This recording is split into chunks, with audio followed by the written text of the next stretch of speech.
Bismillahirrahmanirrahim. Assalamu alaikum. Welcome back to your online lecture series of W222 microprocessor systems. This is the second lecture of week 13, your lecture number 38, and in this lecture we are going to discuss the capture, compare and PWM module, the CCP module in PIC18 microcontrollers. This lecture belongs to the CLO5 of your course, that is map to C4, which involves design and analysis and development of code for real-life applications. So let's start with your datasheet. In your datasheet, section number 15 belongs to the capture, compare and PWM module. In PIC18, the model we are using, PIC18F4550, there are two capture, compare and PWM modules, CCP1 and CCP2. In addition, in PIC18F4550, there is an enhanced mode for CCP that is known as eCCP, and that is related to CCP1. So CCP1 module can be used in either a regular mode or an enhanced mode. So in today's lecture we are going to discuss the regular mode only, and in the next lecture we will be discussing the enhanced mode of capture, compare and PWM module. And the difference between regular and enhanced mode will only lie in the PWM mode. The capture and compare modes in both these modules are same in the regular mode and in the enhanced mode. Only the PWM mode will be different in the regular and enhanced mode. So let's see what exactly is a capture, compare and PWM module. What does it do? What are its applications? So we will start with the capture mode of this module, then we will move on to the compare mode of this module, and then finally we will discuss the PWM mode in this module. Only one of these three modes can be used at one time because there is a single module for all three of them. As with every other peripheral in this microcontroller, there is a control register, a dedicated control register associated with this peripheral also. And as we have two CCP modules, so this X is replaced by 1 or 2 in case of CCP1 or CCP2.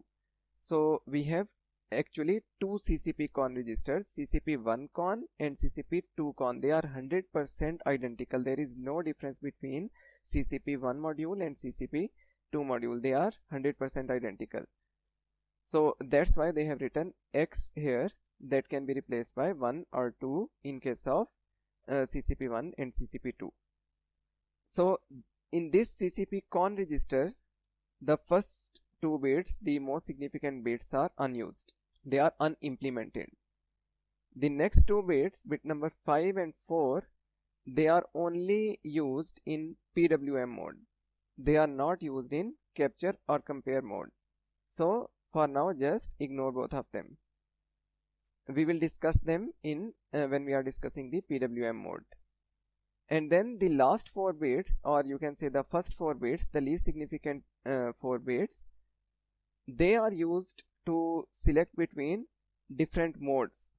As I said earlier that there is only one module and we have to select between the capture, compare or PWM mode. So how to select between those three modes? Using these 4 pins. Now the question is, why do we need 4 pins to select between 3 modes? We can only use 2 pins to select between 3 modes, but inside those 3 modes there are further sub modes. So there are many combinations in which these modes can be selected, and we will discuss them in detail in today's lecture. First combination of these pins 0 0 0 0 disables this module. All 3 modes are disabled. Then the next combination is reserved. We will not use this combination, and we should not use this combination because it may be used in some reserved processor operations. Similarly 0 0 1 1 should not be used. 0010 will configure this module in compare mode. Then these 4 modes, they configure this module in capture mode, and then the next 4, they configure that module in compare mode, and then finally the 11xx configures this module in PWM mode. So we will discuss all these modes one by one today. So let's jump to the capture mode first, and let's see what exactly is a capture mode. Here we have a block diagram of the capture mode of this module. What does capture module do? First, let me tell you. This block diagram represents both the CCP1 and CCP2. So let me draw a line that separates these two modules. Above this line is CCP1 and below this line is CCP2. If we understand one of these two, both of them are identical, the second one is automatically covered. So what is a capture mode? What does it do? We can see here that these two, they are the timer 3 higher and lower registers that combine to form a 16-bit register. Then these two, they are the timer 1 registers, and we can select between them. So any one of these two will be used. Either timer 1 will be used or timer 2 will be used. And here we can see two more registers, CCPR1H and CCPR1L. They also combine to form a 16-bit register. And here we can see they are two one-sided buffers. Then there is this arrow, that is a one-sided arrow, and that is coming from the timer register into the CCP register. So something is happening, that is copying the data of this timer register, the 16-bit timer register, into the CCP register, the 16-bit CCP register. When there is a trigger or an event at an external pin. This is an external pin. So what happens exactly is, an event occurs at this pin. That can be a rising edge, that can be a falling edge, that can be further divided using a prescaler. So that can be just one rising edge, or the 4th rising edge, or the 16th rising edge. Then an edge detection circuit is there. So this circuit will detect whether there was a transition on an external pin, and whenever a transition is detected, a signal is sent to this circuitry that will copy the value of timer register, the 16-bit timer register, into the CCP register at that particular moment. So as soon as an edge occurs at this external pin, the value of timer is copied, the current value of timer is copied to the CCP registers. So how is it useful? Same goes for the CCP2. How is it useful? What we can do with that? Why we are interested that an event or an edge occurrence at an external pin copies the current value of timer into some other register? What we can do with that? In which applications we can use this? This can be used to calculate the frequency of some unknown waveform. How? For example, let's assume I configured this module to capture the value of timer 3. This is a capture mode. To capture the value of timer 3 whenever a falling edge is there, and I connect this pin to an unknown waveform. I don't know the frequency of this waveform, but what my module will do is, at every falling edge of this waveform, the value of timer 3, the current value of timer 3 at that particular moment will be copied as it is to this particular register, very precisely at that particular moment, instantly. So what I can do is, I can configure the timer in 16-bit mode, and I can set the clock source, etc. I can set the clock source to the internal clock or external clock, and I know how much time one increment of this timer will take, and then I will start the timer. Once I start the timer, I will enable this module in capture mode, and then in the capture mode, this waveform, this unknown frequency waveform is connected or coming at this input pin U. So at each falling edge on this pin, the value of the timer is running now, so it may have counted up to, let's say, a value of XYZ until the falling edge comes. So as soon as the falling edge comes, that value XYZ is copied to the CCP registers, and then I clear the timer. So when I clear the timer, it again starts from 0. I am not shutting down the timer, I am just resetting the timer register to a value of 0, but I am not disabling the timer or stopping the timer. So timer is running, a value a falling edge came, the value at that moment was copied, and then the timer was reset to 0 and it started counting again from 0. And at the next falling edge, again at that particular moment, the value of timer was copied. So what do you think that value XYZ would be? That XYZ value would be same every time, because the timer is counting from 0 every time. It is being reset to 0 every time. So if a continuous waveform is connected here, and this value that is being copied at every falling edge, that is, let's say, displayed on a port, that value of port will be showing the count, the number of counts it took from one falling edge to the next falling edge. So we will get this time period T, and this is the time period for this waveform, and this time period is equal to 1 over f. So we can get the frequency of an unknown waveform using this capture mode.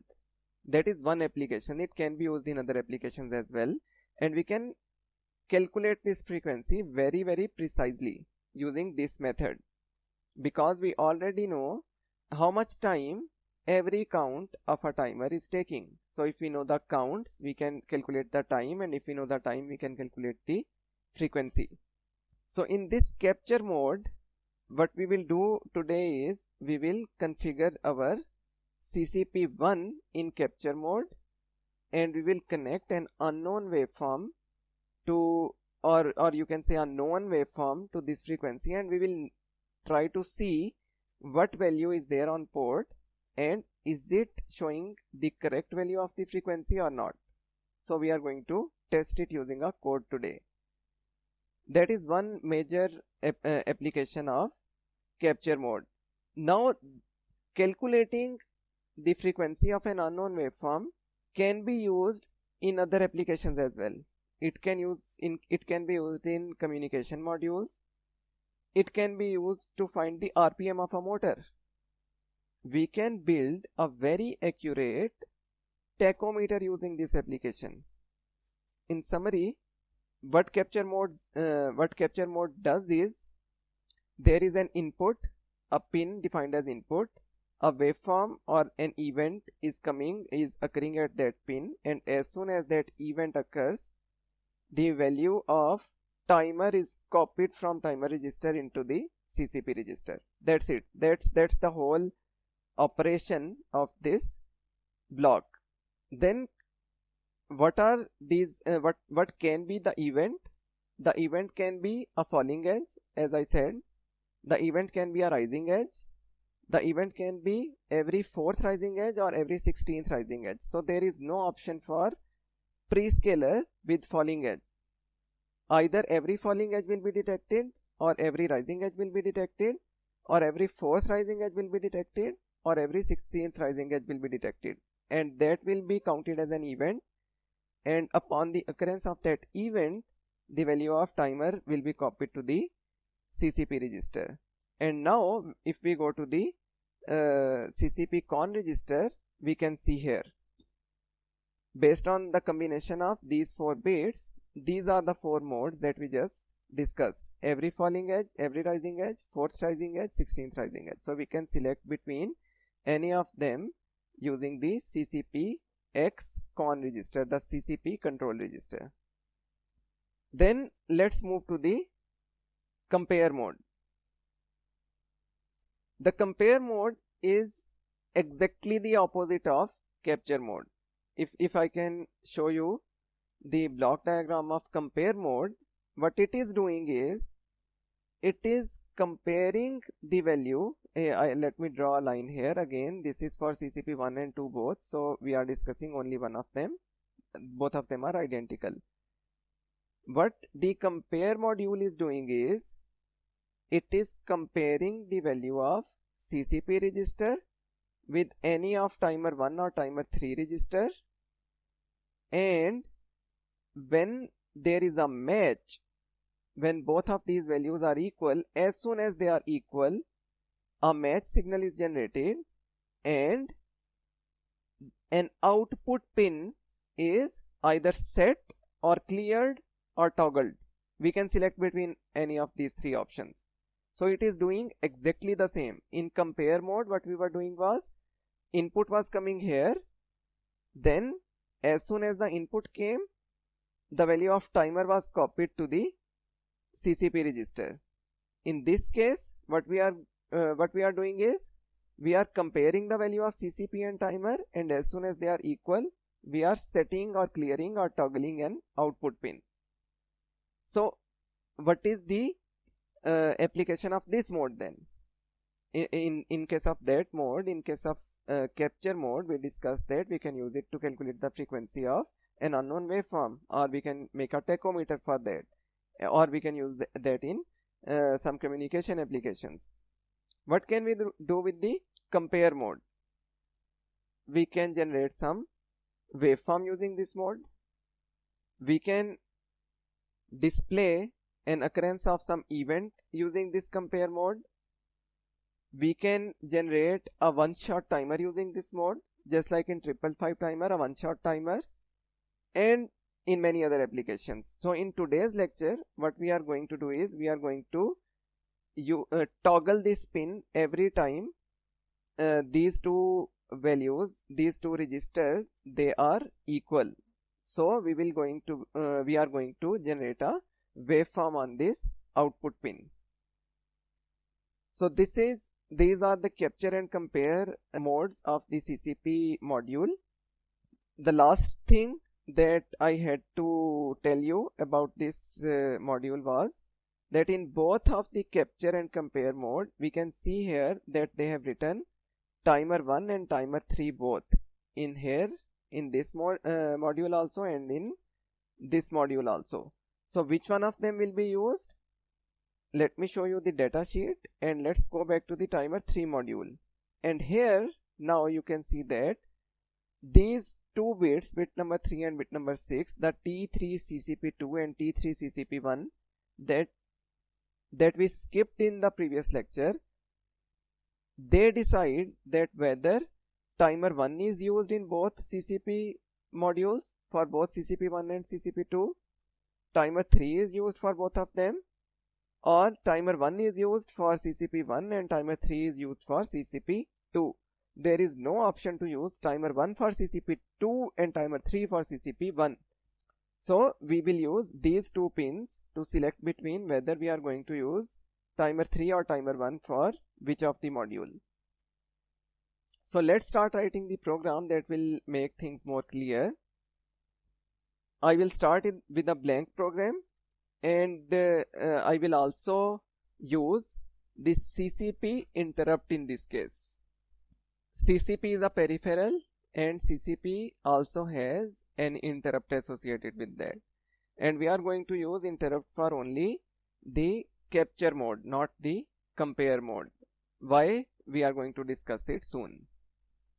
So let's start writing our code and let's see what we want. First, let me define the problem that we are going to write a code for which application. We are going to use CCP1 in capture mode and CCP2 in compare mode. And in capture mode, we are going to use CCP1 to calculate the frequency of an input waveform and display that on an output port. And as it is a 16-bit number, we are going to use port B and port D both combined to display that 16-bit number. And we are not going to display the frequency for now. We are going to display only the count of the timer. And then we will use CCP2 in compare mode. And what we are going to do for that is we will use timer 3 for CCP2, and we are going to generate a waveform, and the frequency of that waveform will be equal to the overflow time of timer 3. So we will not load timer 3 with any value. We will not preload timer 3 with any value. We will not preload CCP register, that 16-bit CCP register with which the timer register was compared, with any value. So both of them will be 0. And in the beginning both of them were 0, so they were equal. So an event will occur and the output pin will be toggled. If it was 0, it will become 1, and if it was 1, it will become 0. Then the timer will be running, so the timer will start counting from 0, 1, 2 upwards, and it will count up to 65535, and then it will overflow to 0.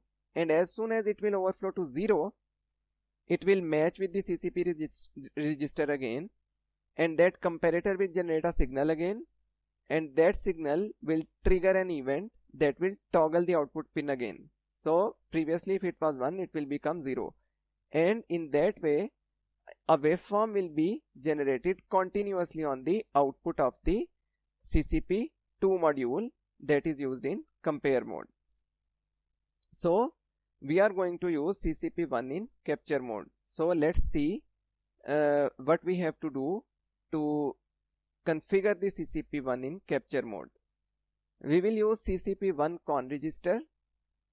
As we are not using the PWM mode for now, so the first 4 bits, the MSBs will be 0, and then from these 4 pins we will select which mode we are going to use. So we are going to use CCP1 in capture mode. Capture mode with every falling edge. So every falling edge will be captured. We are interested in this highlighted portion. So we will set the value of bit number 0 to 3 to 0100. So let's do that. CCP1 con is equal to 0B0 0000 0100. Now we are going to configure the CCP2 in compare mode, and we want to toggle the output at every match. So let's find out which mode is that. Here this is the compare mode 0010. The CCP module will be configured in compare mode, and this will toggle the output on match. So CCP2 con is equal to 0B 0000 0010. Now the CCP1 is configured as capture mode, every falling edge, and CCP2 is configured in compare mode, toggle output. What we want to do next? We have to set the associated pin for CCP1 as input and for CCP2 as output, because in case of capture mode we are taking input from an external pin, and in case of compare mode we are sending an output to an external pin, and some fixed pin are associated with these two, CCP1 and CCP2 modules. And let me tell you that RC1 is by default associated with CCP2, So do not confuse that. RC1 is associated with CCP2 and RC2 is associated with CCP1. So what we want to do is, we want to make the RC2 trace C2 is equal to what?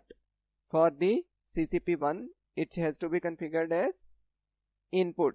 So for input, we set the tri-state pin, and for trace C1, we want to clear the pin. So RC2 is for CCP1 and is now an input for capture mode, and RC1 is for CCP2 and is now an output for compare mode. What else do we want? We have configured the pins, we have configured the CCP registers. What else? We want to display the timer count, the captured count on ports. Which ports? Port B and port D. So let's make them trace D is equal to 0 and trace B is equal to 0. Let's make both the ports as output ports. Then what? We also have to use the timers associated with this. So let's see which timer will be used for which module. So let's open the data sheet and let's see which timer we want to use for which CCP. Let's decide here that we want to use one timer for one CCP and one timer for another CCP. So which option is that? The second option here. Timer 3 for CCP2 and timer 1 for CCP1. So we want to select 0, 1 for these two bits. These two bits, T3 CCP2 and T3 CCP1, and they are not together. Mind that when setting values for the T3 con register, T3 CCP2 and T3 CCP1 are not together. So let's see what we want to move in. The whole T3 con register, RD16 should be 1 to enable 16-bit operation. Then T3 CCP2 should be equal to 0. Then T3 is going to be used for CCP2, that is generating a waveform. So let's use a prescaler. Let's use a prescaler of 8. Okay. So let's set both of these bits as 1, and then T3 CCP1 should also be equal to 1 to select this mode. So far we have 1, 0, 1, 1, 1. Then synchronization should be on in this case. So 0, setting this bit to 0, and then clock source should be internal clock source. This bit also should be equal to 0, and then timer should be off for now. We will turn it on later. So this register will be 1, 0, 1, 1, 1, 0, 0, 0. T3 con is equal to 0B 1, 0, 1, 1, 1, 0, 0, 0. Now what's left? Timer 1 is associated with CCP1. So T1 con is equal to 0B.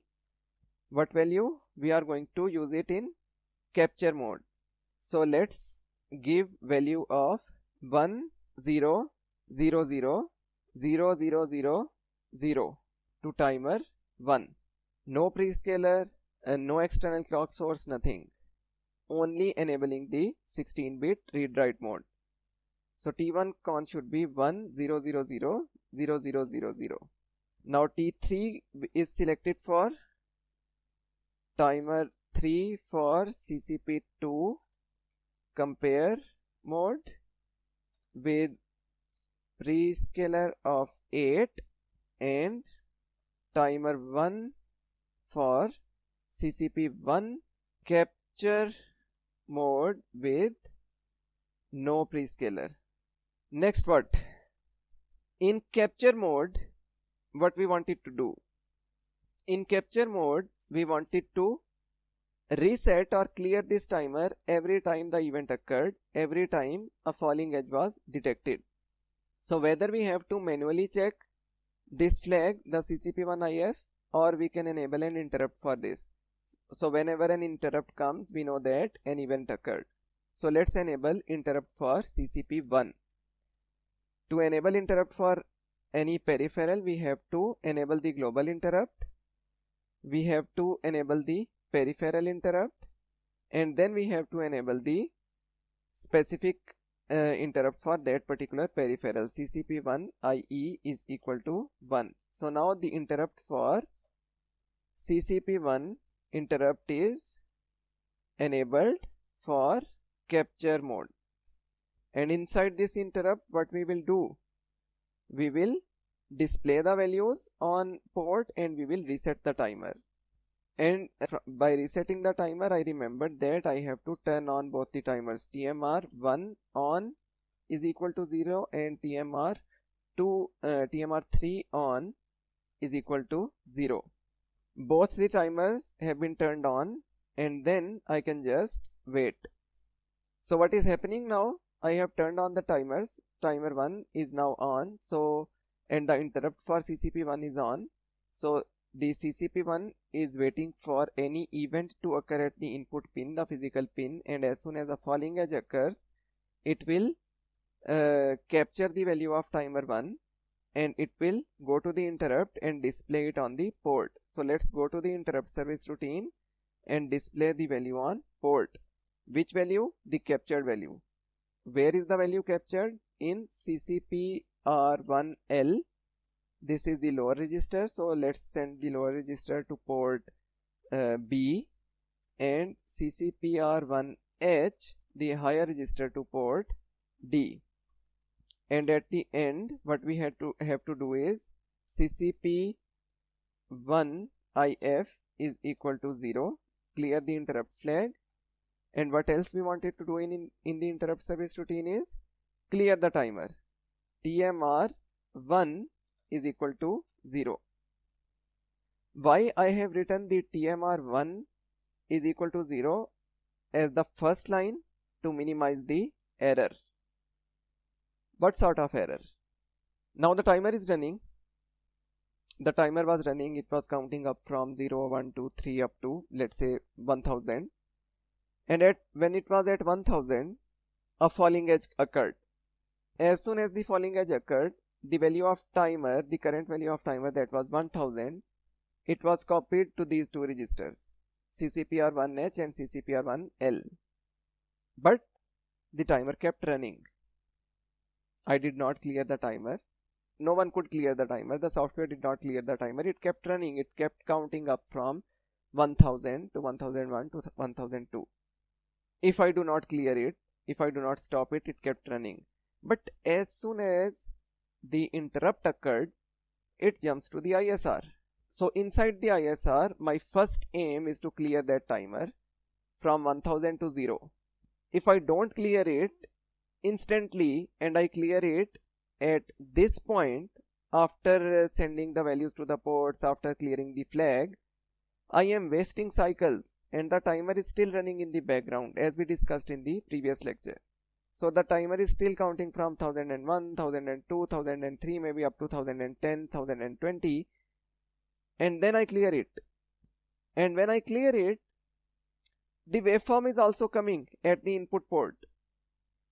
It is not stopped. So some time has passed and some portion of the waveform has elapsed. And the next time the interrupt will occur few cycles before the required. If it was supposed to occur at 1000 cycles, it will occur at maybe 990 cycles or 970 cycles. And let me tell you again, even in this approach, it is not 100% accurate. Why? Because as soon as the interrupt occurs, the processor completes its previous instruction and then moves to the interrupt. So maybe one instruction cycle is wasted in that. Then when it comes here inside the interrupt, even though I am resetting the timer to 0, but I am resetting it manually. I am doing it using some instruction. And how many registers are there inside this timer 1? 2 registers. So some instruction cycles will be consumed to clear this timer also. Maybe 4 microseconds are consumed, one instruction cycle we can say. So one instruction cycle is wasted there. 4 microseconds have gone. We already have an error of 4 microseconds. And then one important thing to tell you here is, whenever we manually load the timer with some value without stopping it, the timer automatically goes into the dormant mode for 5 to 6 cycles. It does not count up until the values are stable. So a total of, you can say, 10 to 11 cycles are still wasted, and we will see that when we are going to simulate this program. We will see that precisely 11 seconds are wasted in this process, in this reloading of the or resetting of the timer. That's why I am saying that manual reloading or manual resetting of timer in any case is not as accurate as the automatic resetting and reloading or preloading of the timer by the hardware, because that is running in the background, that is not consuming any processor cycles. We will run this code and we will see this phenomena. Timer 3 is also on. So timer 3 will start running and it will keep running, and whenever it is equal to 0, whenever it reloads, the CCP2 peripheral is running in the background and it will keep toggling the output pin. So we don't need to worry about that. Okay, so let's see what frequency we should be expecting at the output of CCP2, because we are using it in compare mode to generate a waveform at the output.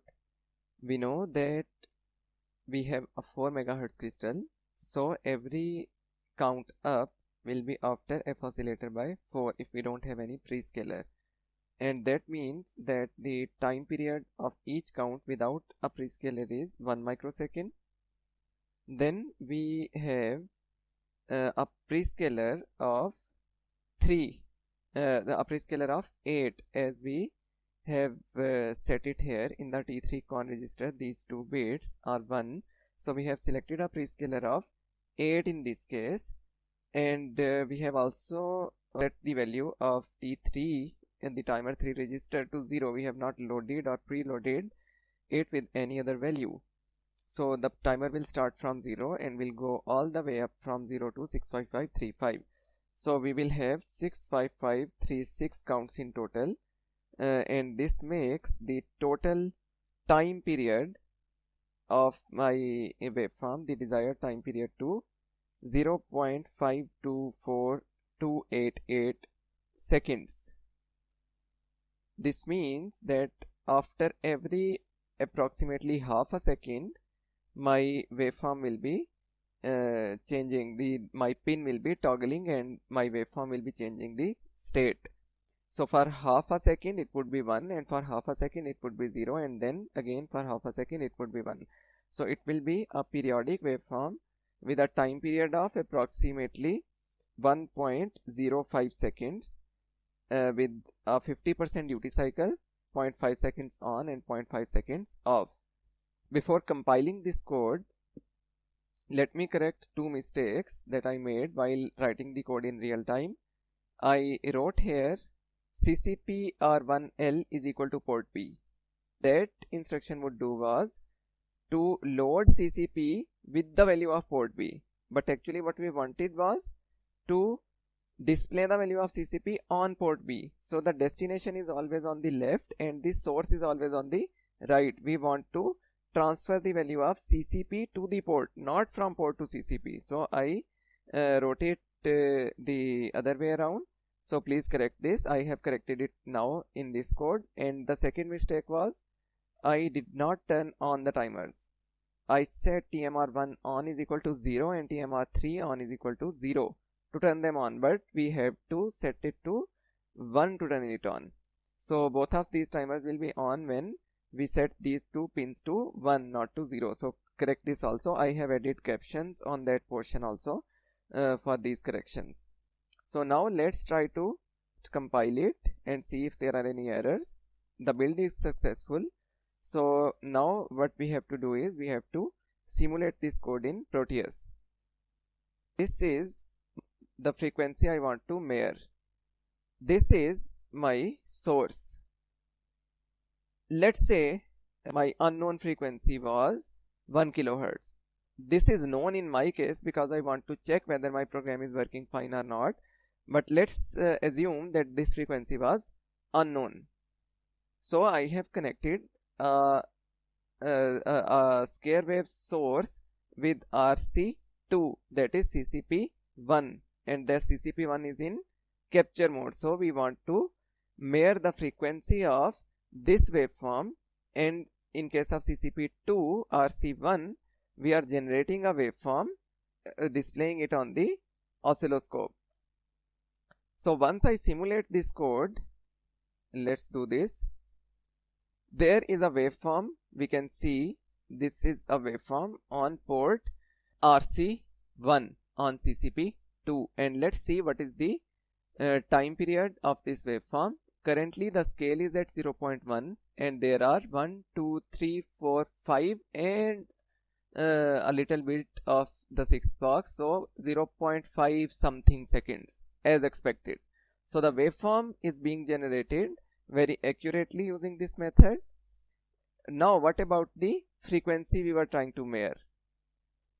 Here this is the value that we are reading on port D and port B. The waveform is continuously being supplied as an input to RC2, and the number of counts by the timer 1 are being displayed on port D and port B. In this case, the port D is the MSB and port B is the LSB, most significant byte and least significant byte. So let's see what is this number. I'm going to the base n. Let me open the calculator in the computer and let's go to the programmer mode. So let me write in binary number. What is this number? The RD 0 and 1 are 1, all other are 0. So I will write 1 1 and then start from here, because now the number is going from bottom to top and then from bottom to top. 1 1, then 1 1 0 1 1 1 0 1.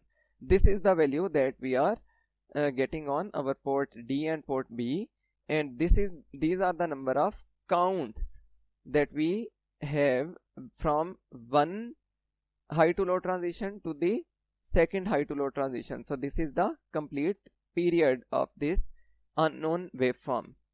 Let's convert it to decimal. That this is 989. Now let's see how much counts we were actually expecting. We are getting 989 counts, but what was our expectation? For a waveform of 1 kilohertz, what is the time period? 1 over 1000, approximately 1 millisecond. 1 millisecond is the time period for a waveform with a frequency of 1 kilohertz. So 1 millisecond is equal to 1000 microseconds. 1000 microseconds should translate to how many counts in case of timer 1 that has no prescaler, that has a clock input of 4 megahertz divided by 4, f oscillator by 4, that is 1 megahertz. So 1 megahertz is 1 microsecond. Remember, we are not using any prescaler for timer 1. We are using a prescaler for only timer 3. So timer 1 is getting the clock as it is, the f oscillator by 4, that is 1 megahertz. So every count of timer 1 is 1 microsecond. And to get a time period of 1000 microseconds, straightforward, we have a calculation that we should have 1000 counts. But we are getting 989 counts.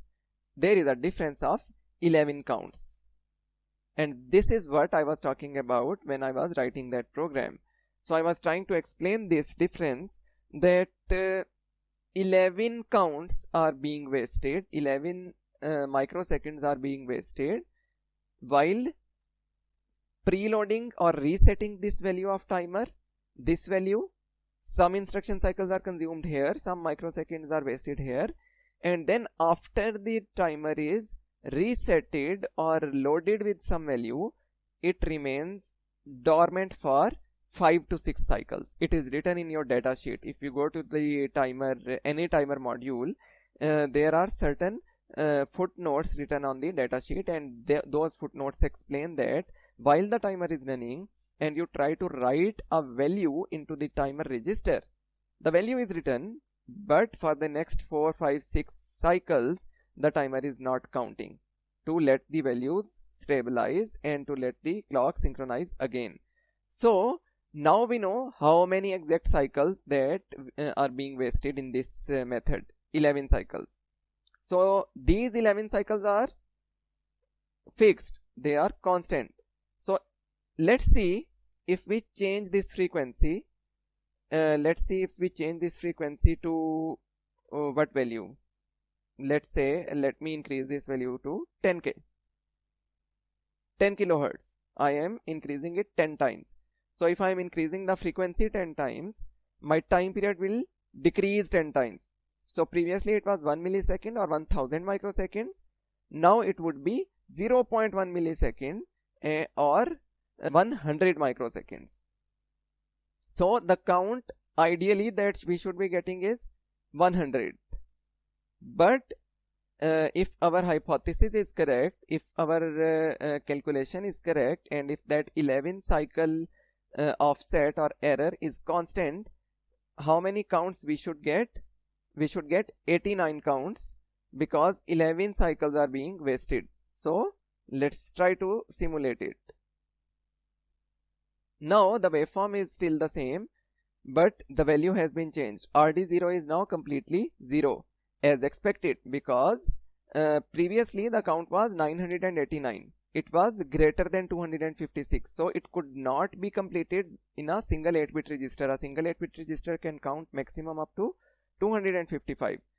So it was taking some portion of the second, the higher register also. But in this case, our expected count is 89. So it should have been within a single register. So up till this point, so far so good, because the values of the higher register are 0. So let's see what this value is. This value is 0 1 0 1 1 0 0 1. Let's convert it to decimal. 89. Perfect. So that 11 cycle error, the 11 microsecond error is constant. Let's try it for a third frequency. Let's confirm our hypothesis. Let's change the frequency to, let's say, 200 Hertz. 200 Hertz. So first let me calculate what should be the time period. The time period should be 1 over 200. That is 5 milliseconds. 5 milliseconds mean 5000 counts. So what should we get? 5000 minus 11, 4989 counts should be there. Let's try to simulate it. Let's see what this value is. In binary, now we are getting the value of 10011111101, and in decimal we can see that this is 4989 as expected. Perfect. So now let's see what is the maximum frequency that we can calculate using this method, and what is the minimum frequency that we can calculate using this method. The more the frequency, the lower should be the count. The lower the frequency, the higher should be the count. So how much maximum count we can achieve using a 16-bit register? 665,536, 65536 or 65535.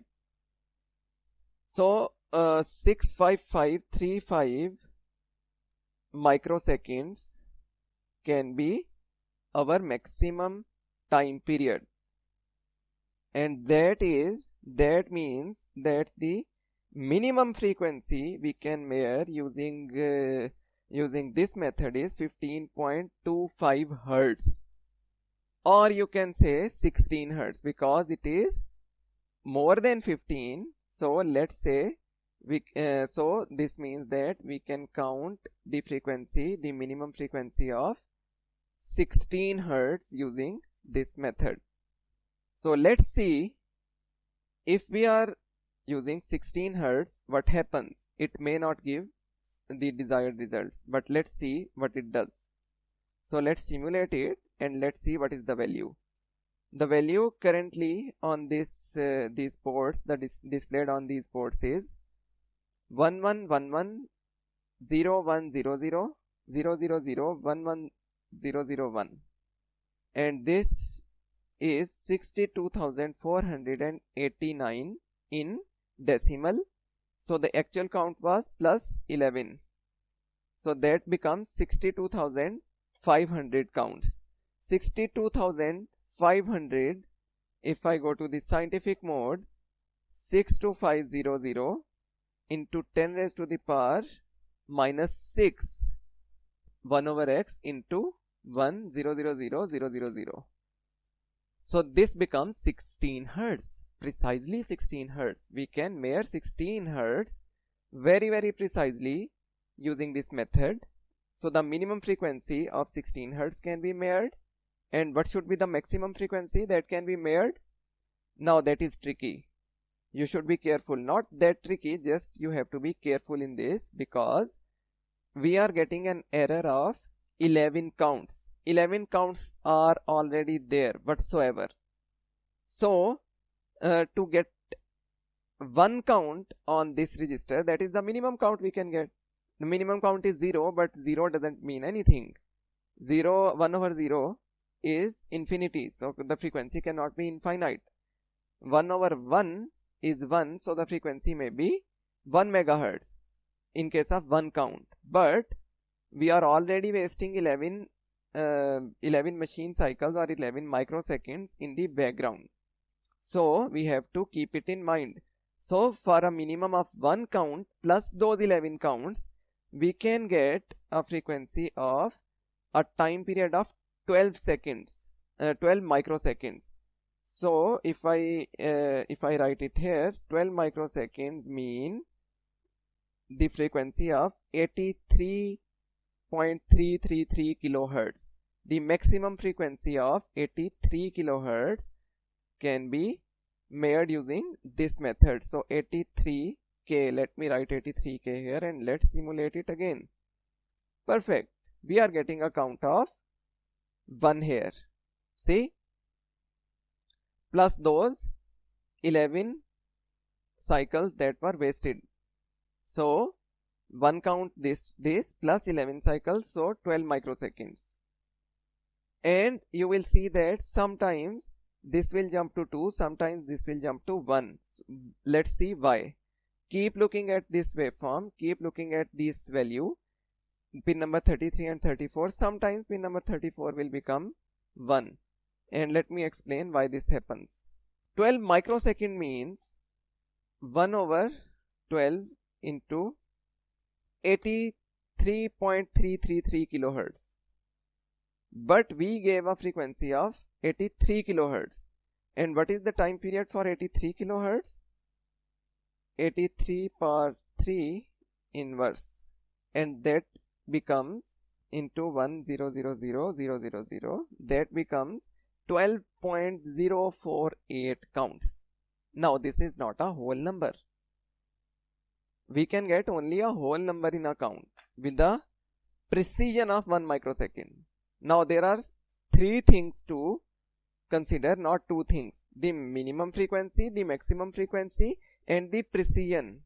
The step by which we can change our frequency. We cannot change our frequency with a step smaller than 1 microsecond. I think that would be clear, that is a simple mathematics. You can write it on a paper and you can see, if we give a step of 1 microsecond precisely, we can give steps to the frequencies, that what is the precision of this instrument.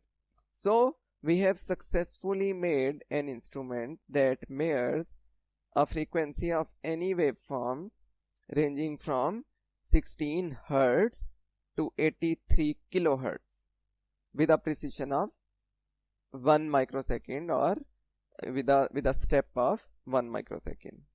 So that is a very good instrument. We can use it in tachometers very safely, very precisely. So this is CCP capture and compare mode for you. And now we are going to move to the PWM mode. Okay, so first let's see what is PWM mode. What is the module behind the pulse width modulation mode? This is the simplified block diagram for PWM mode. So we can see here that we are involving timer 2 in this mode, and we have the period register of timer 2 there, that is the comparator of timer 2, and then we have the CCPR-XL, the lower 8-bit register of CCP, and this CCPR-XH, that is not physically available to the user in this mode. So we are only dealing with 8-bit mode because the timer 2 is only an 8-bit timer. And then there is a comparator. This comparator is of the CCP module itself. I will not go into the detailed working of this module, that how this module works. Rather, I would try to explain it application wise, that how to use this module, not how this module was made. In simple words, what's happening is this module is using the timer 2 to generate a waveform, as we use timer 2 manually to generate a waveform, but it is adding some additional feature to that, and we discussed that, we talked about that in our lecture about timer 2, that in timer 2 we can set the time period of the waveform, but we cannot set the duty cycle of the waveform. And to set the duty cycle, we had to manually load the PR2 register every time. But in this case, we have an option to set the duty cycle also using one register, using this this equation, and we can also set the time period of the waveform using this equation, and we can use the PR2 register as expected for the time period of the PWM, and we can use this CCP register, that is an additional register now we have at our disposal, this CCP register, to set the duty cycle of the waveform. Only a couple of things need to be understood for this. This formula is fixed. This formula is fixed for PKTNF 4550. So the PR2 register, we all know that it is an 8-bit register, plus 1, because 255 can be the maximum count of this. The value that can be stored in an 8-bit register is 255, but as the count starts from 0, we are missing 1 count. So that plus 1 is for that, and then this is multiplied by 4. This is the formula for calculation, because we are using the TOSC, the time period of system oscillator. This is not the timer oscillator, this is the time period. This T represents the time period, not the timer. So this is the time period of a main oscillator of this system oscillator. We have a system oscillator of 4 megahertz for now in our applications. So this TOSC would be for 4 megahertz, 1 over 4 microseconds. 1 over 4 microseconds into 4 is 1 microsecond. So you could use the time period of timer oscillator instead of that, the time period of the timer 2 oscillator, and you didn't have to write this 4 in that case. But as it is showing the system oscillator, so the system oscillator has 4 times frequency as compared to the timer oscillator. and then the timer to prescale value. If you are using any type of any value of prescaler enabled for the timer 2, then that prescaler value will be multiplied. It is fairly simple, it is fairly straightforward, because timer 2 is being used to generate this waveform. So for instance, if I have a value of 249 in my PR2 register plus 1 as in this formula into 4 into 1 over 4 microseconds, because our system clock is 4 megahertz. So the 4 is cancelled and the PWM period will be equal to 250 microseconds. The total time period for our PWM will be 250 microseconds. So 250 microseconds mean that we will have a frequency of 4000 Hertz or 4 kilohertz. So the frequency will be equal to 4 kilohertz. In this case we are going to use this value of 249 in our case, just a random value. I just selected a random value and just wanted to see whether a 4 kilohertz frequency is going to be generated or not.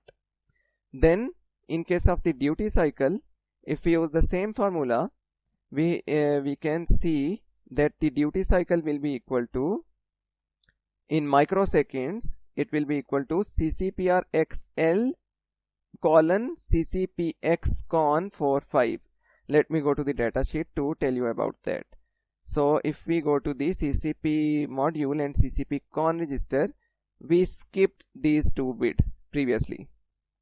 The bit number 4 and 5, these 2 bits we skipped in our previous modes, because they are not used in both capture and compare mode. But in PWM mode, these 2 bits are the LSBs for the 10-bit PWM duty cycle. Now it is to note here that PIC18 F4550 has a 10-bit resolution duty cycle, not an 8-bit resolution duty cycle. They have just tried to make it more precise, but as we have all the registers in PIC18 equal to 8-bit, they are all of 8-bit size. So for a 10-bit data, we need a separate register or some 2 separate bits. So these are the 2 LSBs, and the CCPR XL, this CCPR XL, that would be the most significant 8 bits, and these 2 bits will be the least significant 8 bits. So they will combine, and they will combine to form a single 10-bit register. So let's say we use a value of 75 in CCPR XL, and for now I am ignoring the value of this CCP con, and then they have written that the TOSC should be there. So the timer oscillator, again the main clock oscillator, has the time period of 1 over 4 microseconds, and the timer to prescaler value, we are not using any prescaler, so this should be 1. In this case, this 75 is wrong, because for a 10-bit register, if I write it here, the 75 means, let me go to the base n, 75 in decimal is 1001011. This is an 8-bit value of 75, but we also have 2 zeros as the LSBs here. So what is the total value?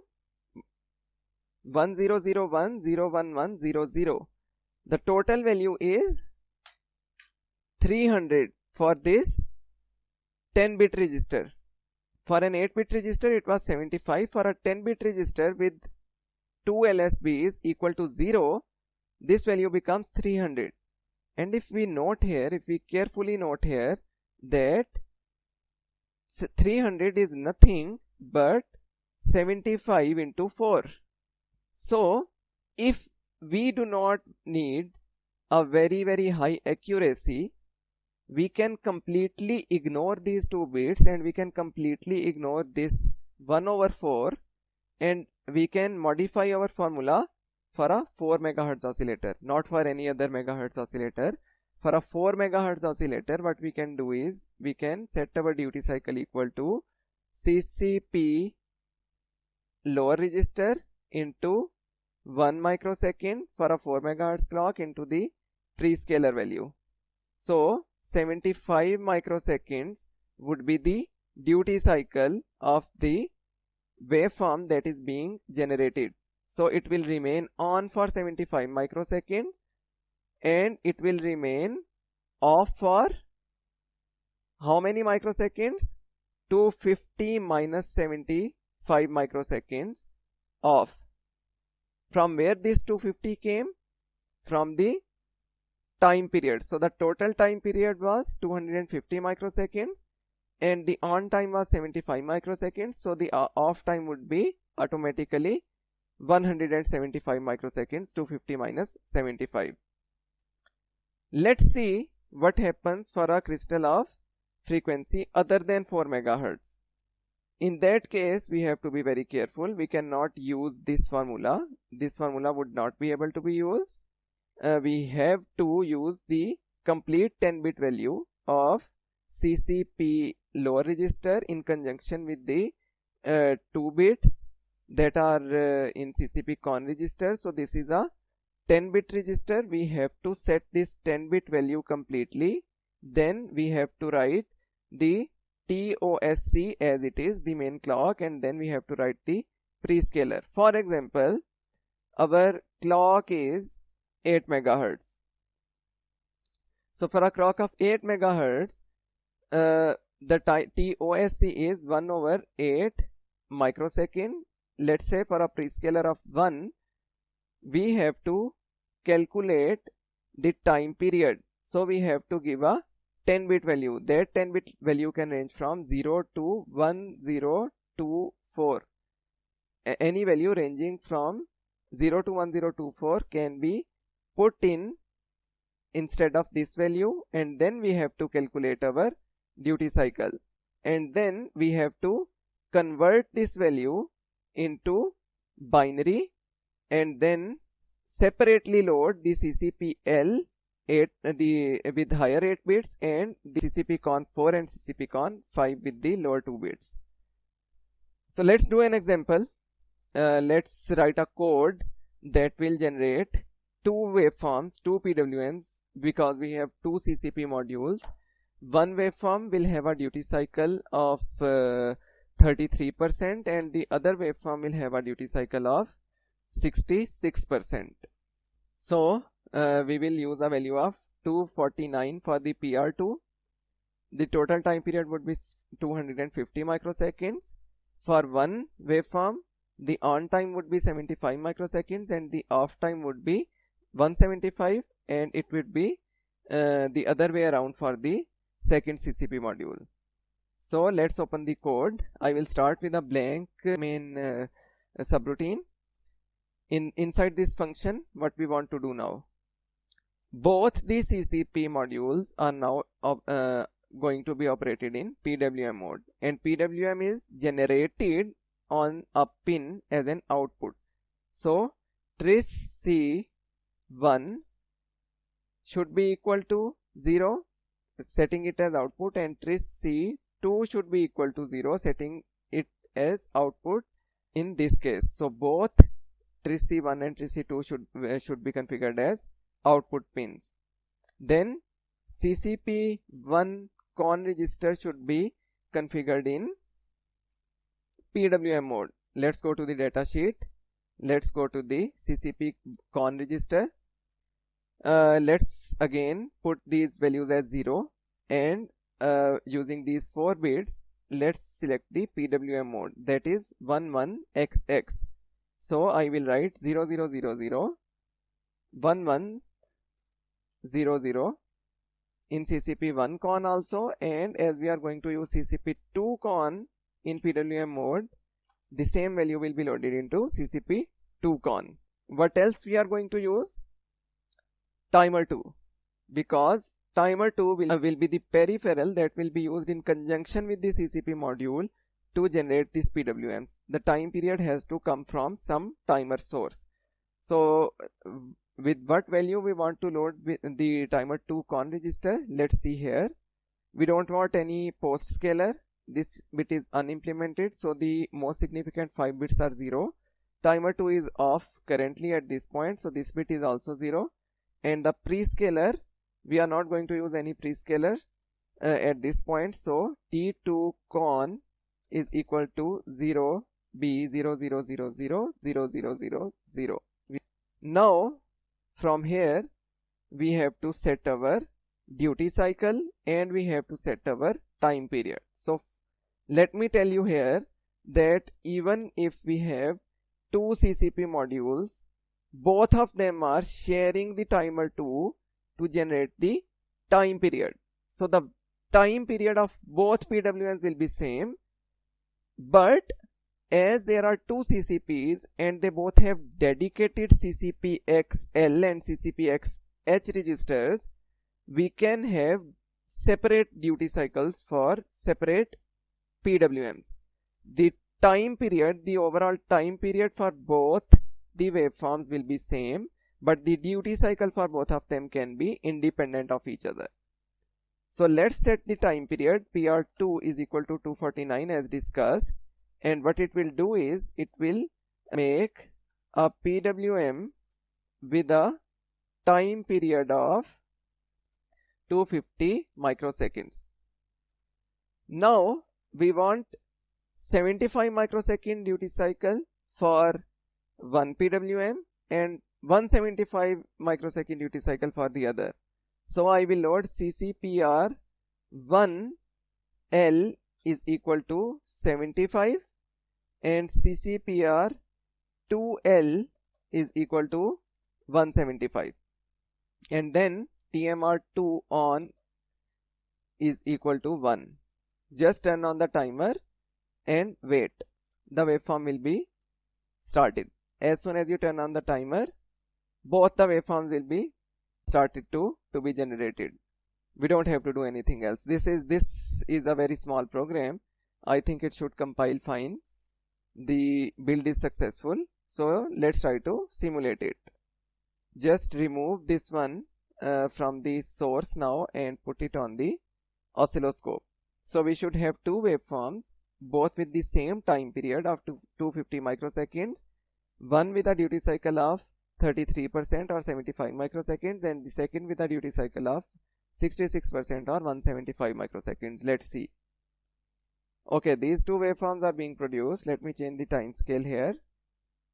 So if we can see here, the time scale is currently at 50 microseconds. So one box is representing 50 microseconds. In the yellow waveform, we have this waveform remaining off for 1.5 box, 50 plus 25, 75 microseconds, and remaining on for 3.5 boxes, 150 plus 25 is equal to 175 microseconds. And the total time period for this waveform is 75 plus 175 is 250 microseconds. And conversely, the waveform in blue is remaining on for 75 microseconds and off for 175 microseconds. So it is this simple to generate two PWMs or one PWM with a very precise time period and a very precise duty cycle using timer in conjunction with the CCP module. That's it for today's lecture. These peripherals are really very important, and now we are quickly moving towards the real life applications, because our next lecture will be on the ADC, and then we will start developing programs by combining these peripherals and developing codes for real life applications for motor control using H-bridge, for motor speed and direction control, and etc. We have already started to combine these peripherals. We are already using the timers in conjunction with the CCP module to generate waveforms, to calculate frequencies, to make PWMs, and so on. and in the next lecture we will add the ADCA along with them, and we will combine 3 peripherals along with the interrupts, and then we will develop a real life application out of that. So these 4, 5, 6 lectures related to the peripherals are very important for your future applications. So if you have any questions or confusions related to this particular lecture, please feel free to ask me in Microsoft Teams week 13, and I'll be more than happy to answer. I will also give an assignment based on these lectures, so keep a check on of the assignments tab in your general channel. And till then, until next lecture, take care, stay safe, Allah Hafiz.